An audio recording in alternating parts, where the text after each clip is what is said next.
Before long, they arrive at the gate of the tomb of the abominable princess. Lucius opens the massive gate to the dungeon that the temple had been trying to clear for the past 10 years. The dungeon is divided into 9 floors, but as they are already familiar with it from the last 10 years, the party easily go through the gatekeeper of the 8th floor. This time, even though the monsters appear with different aura than the upper floors, they still excited to face them. Matthias leading expresses how he will have fun. On the same time at the Temple of Light, Bishop Alfonso, Lucius's uncle, speaks with another priest, saying that they are in trouble since all of the combatants had left for the raid, thanking the other person for lending them his defense force. While Lucius was away on a dungeon, the ones who arrived at the 3rd parish Great Temple were the Temple Knights dispatched from the capital parish. And the head of leader is Cardinal Aldean, one of the demon god worshipper. So the battle between the mobs of the undead with the mixed party of Temple of Light and the demon god worshipper. Going deeper into the 8th floor, appears another mob of bone golem which several times bigger than the ordinary skeleton.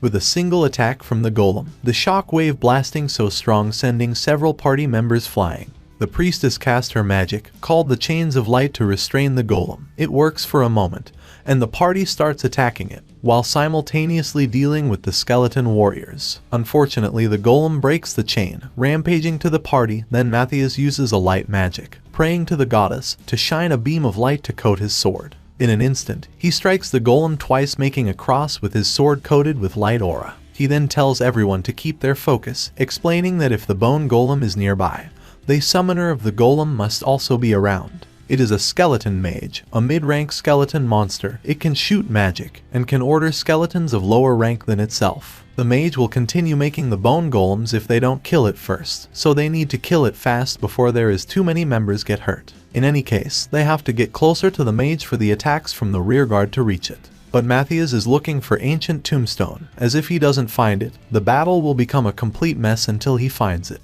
Suddenly, Lucius comes forward, telling everyone to step aside with the spear of brilliant light and the winged shield of Michael in hand. He uses a light beam to completely decimates the whole skeleton army. In the process, he also breaks the ancient tombstone, an artifact that supplies magic power to the skeleton mage. Now, both Zephyr and Ned witness the power of the saint and a 2 million gold worth of equipment. And with that, they cleared the 8th floor.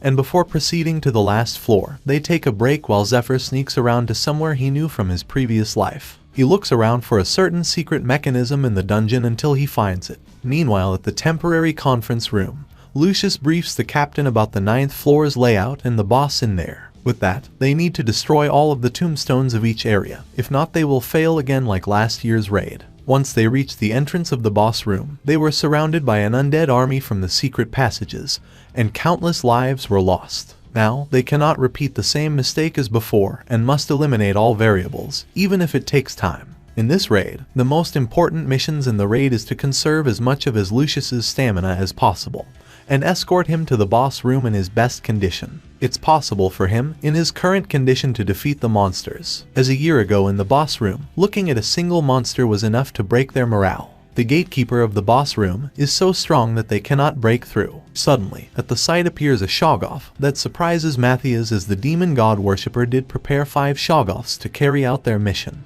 But right now is not the time for it. At that moment, the reason why all 4 leaders looked at the same place was due to some unknown instinct or intuition. All the strong possess a danger sensor more sensitive than anyone. Zephyr presses a secret button, where a helm appears and he starts to roll it. As he did, the layout of the 9th floor is changing. The floor is block moving in a bizarre way. Back at the gathering of demon god worshippers, the day before the raid party member were announced, Matthias explained the plan again to the members. He reveals that Lucius borrowed the legendary item of the Pope called the Stake of Faith. Lucius plans to use it on sticking it between the doors. After that, the demon god worshippers have to take care of Lucius and push him to the position farthest from the entrance. Then, after Ned steals the dragon heart and slips past the doors, only then they will awaken the Shoggoths. As long as they are able to create an opening, the boss will take care of Lucius for them. After that, they will come out of the dungeon and report to the temple that they failed to clear the dungeon. With that, he supplies the demon god worshippers with a vial that will allow them to remove the slave's brand,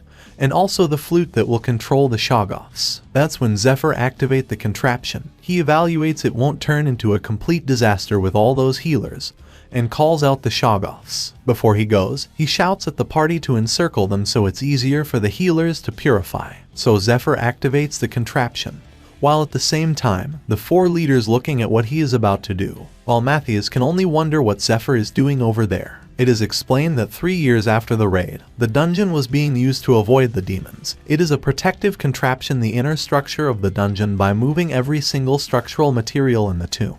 Because Zephyr has spent time in that place before, he knows its layout very well. As Zephyr runs deeper into the dungeon, Lucius uses the slave's brand on Zephyr as he thoughts that Zephyr will have no choice but to follow the command. But Zephyr doesn't stop. Matthias knows that Zephyr already have the secret vial with him which enables him to remove the slave's brand temporary. So he becomes so enraged by it. Using the light magic, he intends to cut Zephyr up. But Ned comes with his light speed to strike Matthias. After that, Ned also runs following Zephyr's path. As of now, he has succeeded blocking Matthias's attack. But there is one more attack. Lucius uses his beam of light from his spear towards Zephyr. But Zephyr knows the layout of the dungeon very well. He uses the timely mechanism to dodge the beam where the stone block appears right after he runs through it. Not only that, Zephyr uses his cheat skill called Strong Luck, where he can only use it for 3 times. At this moment, luck is on Zephyr's side. As Ned catches up to him, he commends Ned that he is able to follow him up. And Ned give him back the favor, as he is saying whatever Zephyr can do, Ned can do as well. Now, it looks like Ned has made his decision to trust Zephyr. Back at the training ground, Zephyr explained to Ned if he steals the dragon's heart and bring it out to run away with it by himself, Ned will definitely die. The only option to stay alive is to clear the boss with only the 2 of them. Ned is angry thinking that Zephyr is only spouting nonsense, but Zephyr tells him to sit down as he will let him in on Zephyr's amazing plan.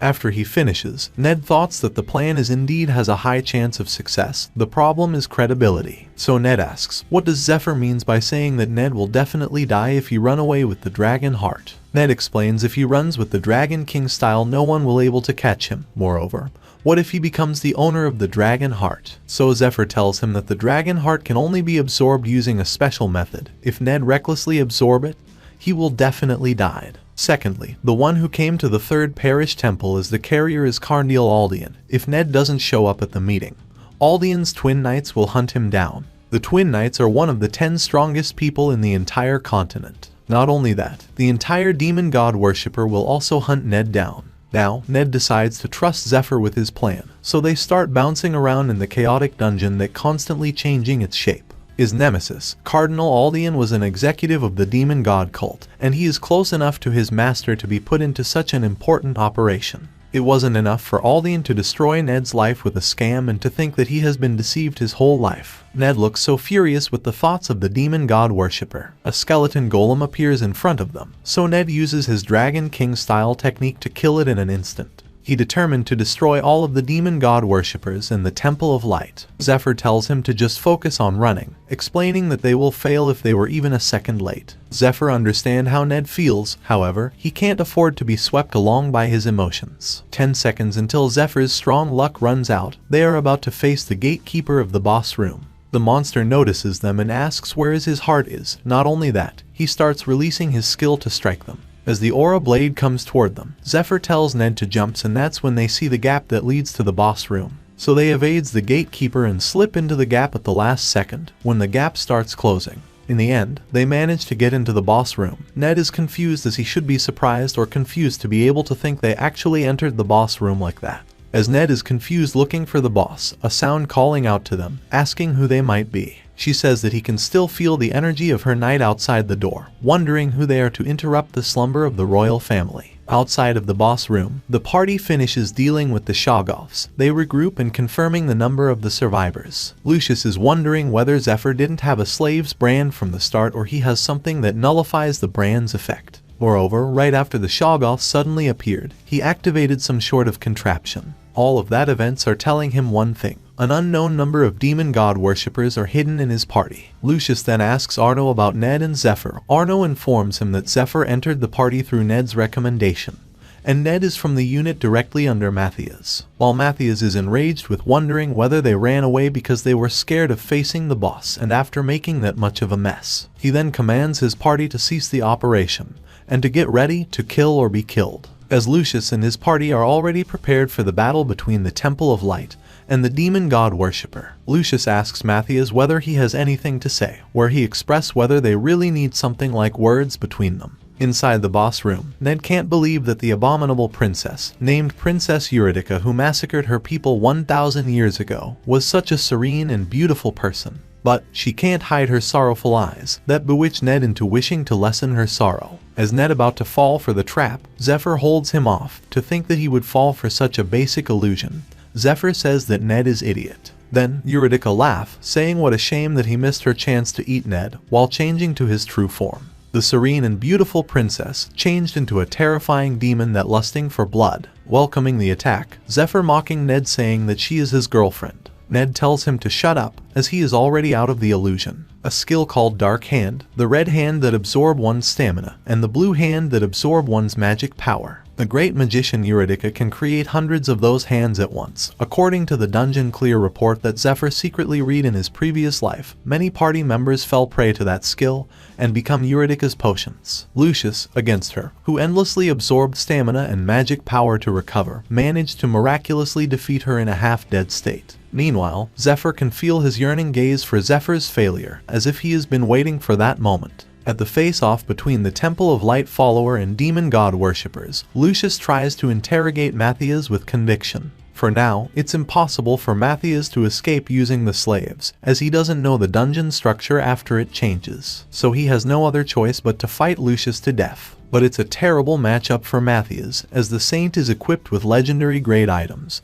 and with the healer captain on top of that, the battle priests. But Lucius's party still don't realize the demon god worshipper in their side, so Matthias evaluate that he still has a chance. He gives a gesture to his follower to drink the vial, and Matthias speaks to Lucius to settle that with a duel like nobles. If Lucius can beat him, he will tell on everything he knows. But Matthias hints is too late, as Lucius uses the slave's brand to commands the slaves to attack Matthias. With that, the demon god worshippers won't carry out Matthias's commands anymore. In other words, Matthias can't stop their attacks without defeating them. It's truly a shame though, as they were been friends since Lucius first entered the academy at 12 years old. They overcame countless trials together until now, as he is 32 years old, and are close enough to understand each other without words. But to think that Matthias betrayed Lucius is beyond him. Now, Matthias has no other choice but to kill all of the demon god worshippers. From their corpses come out the insects that the demon god worshippers grow in their stomachs, the branded worm. Lucius expressed how disappointed he is, as he left the selection of the slaves to Matthias because Lucius trusted him, only to recruit the slaves from the demon god worshippers. Arno thoughts how Matthias is undeniably a force to be reckoned with, as it took him 30 seconds to take care of over 30 slaves. But the Saint Lucius is simply stronger. With a light chain he tied Matthias for judgment. He knew it wasn't going to be easy, but to think that Matthias's sword didn't reach Lucius even once.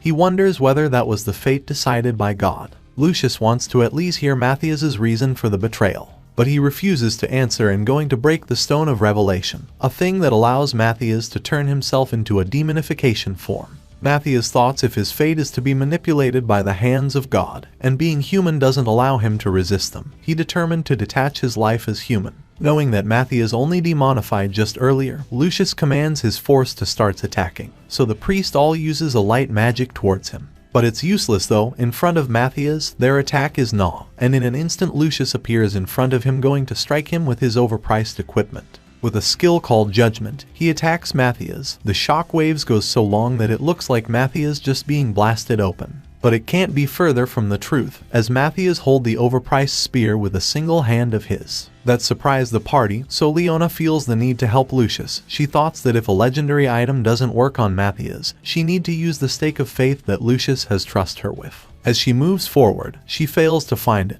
It turns out that Ned already steals it. He expresses how truly amazing Zephyr's plan is with the inclusion of the stake of faith. They both keep evading the attack from Eurydice as they count down the timer for 15 seconds. It revealed to Ned that it's true and how spot on Zephyr is, as he told him to evade the skill for 15 seconds and the skill disappears. It is explained that because magic skills required the user to calculate complex magic formation in their brain, it will melt from overload if multiple large skills are used in succession. One must use smaller skill between the large ones to cool down the brain. Now, their chance come to attack, 1 step back and 3 steps to the side they evade her. Together they climb the twig that Eurydica uses to attack them. Even now, Zephyr can't foresee everything even if he knows the future, and a battle is a series of endless unexpected situations. That is why he prepares various equipment and ultimately the Twilight Sword. Now the most important thing is how much he has accumulated until then, whether he has enough items, whether he has comrades that he can trust, whether he has an unwavering mentality even in the face of adversity, whether he has, to overcome all kinds of situations that abruptly come his way, made the Zephyr now who can handle this moment, this fight. Together they perform the Dragon King Sword technique, Cloud Dragon Ascension. Now, just because they manage to behead Eurydica, the fight doesn't necessarily over, while she changes her form and Zephyr grins as he waits that moment. That's when he gives the hint to Ned, so he dashes towards her. As the day before, Zephyr explained that even though both of them use their secret art, it'll be impossible to slay Eurydica, as she becomes so much stronger when she goes to her second form. But she can't move nor use any skill while transforming, so they need to aim that moment to take out the stake of faith, and drops it right on top of her. It's an item that reacts to malicious energy by releasing its own strong divine energy. Now the stake will deal the majority of the damage. In the meantime, they just need to prevent her from trying to remove the stake. Even if it's a legendary grade item, the amount of divine energy it has is limited. When it's all used up, it just becomes an extremely heavy scrap of metal. So Lucius, who spent a fortune to borrow it from the Pope, probably didn't think to use it for attacking. Well, it's not Zephyr's money anyway, so they keep attacking her like lunatic. A while later, the stake of faith's ignition stopped, meaning that it sensed the enemy has been incapacitated. She was so tenacious that she didn't give them any time to rest. The weapon that Zephyr's prepared are all out of divine power enchantment. As Zephyr drinks potions up to replenish his mana, he wonders what would happen to Lucius considering that Matthias will demonified. Well, he has the goddess of light as his backer, so he won't die that easily anyway. Looking at the pity state of Eurydica, Ned saw an eye that crawling outward, while Zephyr notices and tells him to leave it, as she won't be revived in her current state, and if she dies, the door will open and the gatekeeper will come in. He then throws potion to Ned, telling him to recover his health and asks him to look for the dragon heart. Ned thoughts that the boss of a dungeon called one of the 8 riddles of the world, defeated by only 2 people, what a miracle. He considers himself to be quite strong, but nowhere near strong enough to create such a miracle. And it can happen only because of Zephyr. It's gone beyond surprise or suspicion. It's as if Zephyr is looking down on everything from above. Now, the guard outside the gate is agitated, as Eurydica is calling onto him. The 2 people inside can feel the aura that the guard extruding. Now, Eurydica is waking up again, swirling her aura like a twister. Ned asks what the hell is that, which Zephyr claims that he doesn't know. That wasn't in the Lucius's dungeon clear report that Zephyr read in his past life. He assumes that the future changes as he didn't kill the guard. Now, Eurydica looks completely different from before. Not only that, she seems doesn't simply rampaging around and changes the layout of the room to take the stake away. Both Zephyr and Ned don't wait for what about to happen though, they simply start attacking her again. But they were flabbergasted with the fact that they don't feel any slashing from their sword. Zephyr realizes that is the ancient magic of Medea, space distortion. She summons her twigs again from the floor. Fortunately, Ned manages to dodge it. But she sets her eyes on him though, as she chases him and he doesn't have enough momentum to dodge another attack. So Zephyr prevents her to finish him. With the web from the Spider Queen he tied her up. Not only that, he also dragged her to come to him, making her seems taunted. Using a basic mana application technique to reinforce his hand, Zephyr swing her away from Ned. As a defensive skill, space distortion is invincible, but since it distorts the space around the user's attack also won't reach the opponents. Therefore, the moment when she is about to attack is also their chance to attack. Eurydica tries to hold herself from Zephyr that is trying to swing her around. Instantly Ned comes right in front of her, vertically slashes his sword to cut her twigs. For a moment he felt happy as the attack went through. But then, he also gets slashed by the sword attack as she uses a magic called Black Mirror, an ancient skill that reflects damage she receives 300% to the attacker. After that, she summons the Dark Hand to absorb Ned's stamina where Zephyr appears behind her to punch her. That's not all. As she keeps her eyes on Ned, Zephyr uses the Thunderclap palm to her. As she tries to do something, Zephyr uses an Eastern technique to press her pressure point to block her mana flow. Even though it doesn't do damage, he will have time to counter her. That makes her tries to keep her distance away from Zephyr, so he shoots the web again to prevent her doing so. As she comes to him, he uses the Thunderclap palm again. This time, He uses a rosary engraved and allows Zephyr to use heal with every bead and uses it to help Ned recovers. Though, because he lost concentration, he got hit by her twig, blasting him several meters away. Being enraged, Eurydice uses a massive spell on him, not one but multiple spirit ball that makes his blood shiver, that decimates everything in the room they were fighting. Meanwhile, at the temple, Rose dropping a teacup, thinking of something must have happened. As she thinks about Zephyr, she wishes that she should have given him a higher capacity rosary and wishes that he would be okay. But it can't be further from the truth, as Zephyr got heavily injured while Ned is incapacitated. Zephyr thoughts how ridiculous that is, for him to fail the 8 challenges of the world, as he could have easily taken care of her before his regression. He feels how it really hits home, to how worthless he is at this time. He used up all of consumable items he prepared, and all of his weapons and defensive gear are destroyed with nothing left. With perks of the skill of iron, is just that the god that aims for Zephyr's failures. Divine beast egg that he doesn't know what might come out from.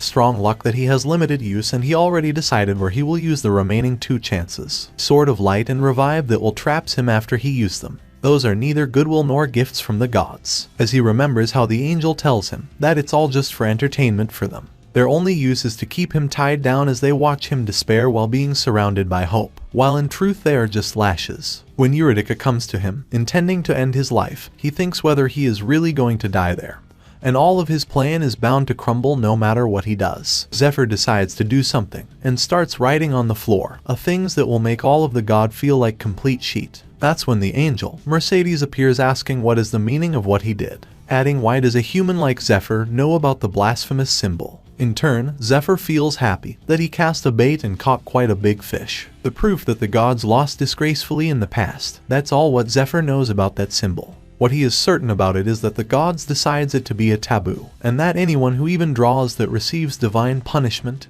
and dies. Divine punishment is the principle of the world that automatically punishes those who break the taboo. In other words, the moment he complete that symbol, he will die according to the principle of the world. As of now, Zephyr, unable to sense Eurydice, thoughts that Mercedes must have put a barrier, and now he can recovers a bit of his health in the meantime. She then asks again how can Zephyr knows about the symbol, so Zephyr extorts her, asking her to pay if she wants to know that. That stupefied her for a moment, but then she is mad, really mad, which makes Zephyr unable to finish the symbol. She said that even though he gained the interest of the gods, he is not a saint nor an angel. The fact that he even attempted to draw the symbol has infuriated countless gods, and they are crying out for her to kill him. Zephyr calls her bluff, asking her to kill him, adding that she can try and whether she can handle the consequences, as if he knows that she doesn't have the right to do that in the first place. He knows that by reading through the regression cheats that the gods gave him carefully, he can tell what they want from him. Zephyr claims that he doesn't want to do that sheet anymore with that stupid perks that the gods gave him, expresses that he probably better off if he just die there. He then shouts out to the god, asking them to bet big while they still have the chance, and if Zephyr dies now, there will be no human like him.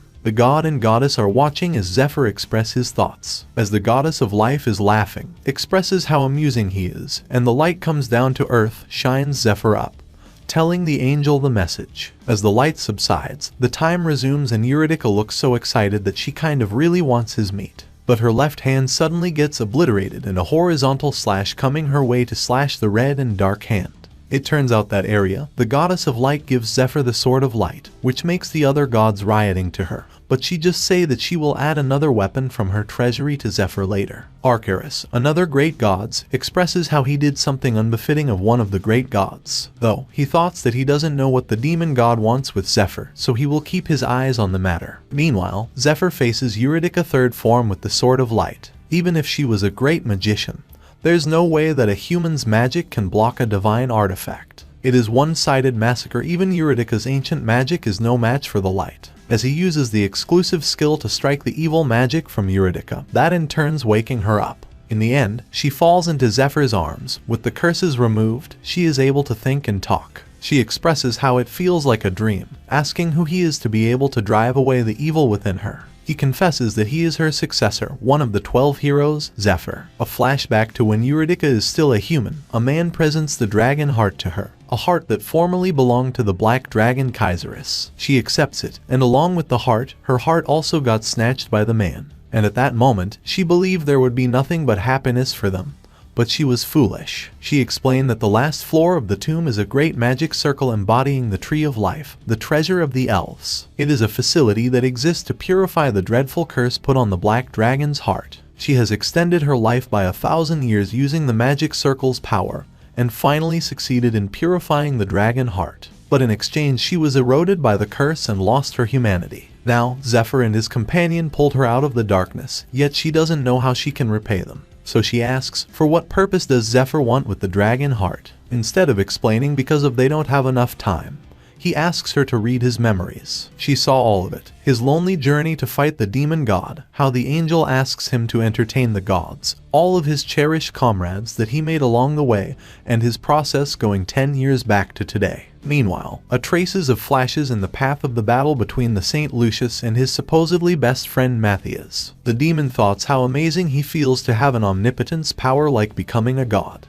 barraging Lucius who wears his overpriced equipment, when suddenly appears a magic circle on the demon god worshippers that sneaks becoming a priest. The centipedes bursting open from their chest as they ran toward Matthias. He uses a skill called Seizure to absorb the power that's stored in the branded worm from nearby demon god worshippers. Now, not only Lucius doesn't able to deal massive amount of damage to him, Matthias yet to get stronger. After that he uses a skill that burns everything. Seeing that, Lucius knew that the skill is dangerous, so he tells his men to maximize their defensive skills. The fire is so strong that no one except one that defended by the overpriced shield are incinerated. Seeing how his party members get burned, Lucius asks him to not commit any more evil. That instead enrages Matthias, as how dare Lucius of all people say that. Even though he is not a saint candidate, Lucius received the stigmata, and the original saint candidate, Matthias, gets left out. The people is disappointed after they invested so much into his family, thinking that he is a fraud and all. Matthias is furious that Lucius' family sells out the name of saint, saying that the people only can overcome chaos if they receive Lucius's blessing,